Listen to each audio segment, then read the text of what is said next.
ఢిల్లీలో విద్యార్థుల నిరసన బీజేపీ ప్రభుత్వం పైన లేకపోతే ఎడ్యుకేషన్ మినిస్టర్ పైన ఆ ఉద్యమం కరెక్టేనా?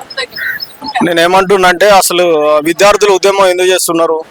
నీట్ పేపర్ ఏదైతే ఉందో అది లీకేజ్ ఉంది. ఆ లీకేజ్ సంబంధించింది అలా జరగకుండా ఆయనను మారవగలిగితే విద్యాశాఖ మంత్రి ఎవరైతే ఉంటారో ధర్మేంద్ర ప్రధాన్ని ఆయన మారిస్తే ఇంకొక ఆయన స్థానంలో కొత్త వాళ్ళు వస్తే ఏమైనా మార్పులు వస్తాయి, సంస్కరణలు జరుగుతాయని వాళ్ళు ఉద్యమం చేస్తారు. వాస్తవంగా ఇన్ని రోజులకి ఈ ఉద్యమం చేసే క్రమంలో ఆయనను మార్చాలి. ఎందుకంటే పొరపాట్లు ఎక్కడెక్కడ ఉన్నాయో సమీక్ష చేసుకోవాలి. ఆ పార్టీ కానీ మిగతా ఉన్నటువంటి అడ్మినిస్ట్రేషన్లో ఉన్న వాళ్ళు కానీ మిగతా ఉన్నటువంటి ఎవరైతే ఎంపీలే కానీ ఎమ్మెల్యేలే కానీ చర్చ జరగాలి. నిజంగా ఏడ జరిగింది పొరపాటు అని. వాస్తవంగా నీటిలో పొరపాటు జరిగిందని తెలిసిన తర్వాత కూడా మరి ఆయనను ఎందుకు ఉంచుతున్నట్టు? ఉంచొద్దు కదా. ఆయనను తీసి ఆయన స్థానంలో ఇంకోళ్ళకి వేయాలి. ఆయన రాజీనామా చేయాలి, ఆయన రిజైన్ చేయాలి.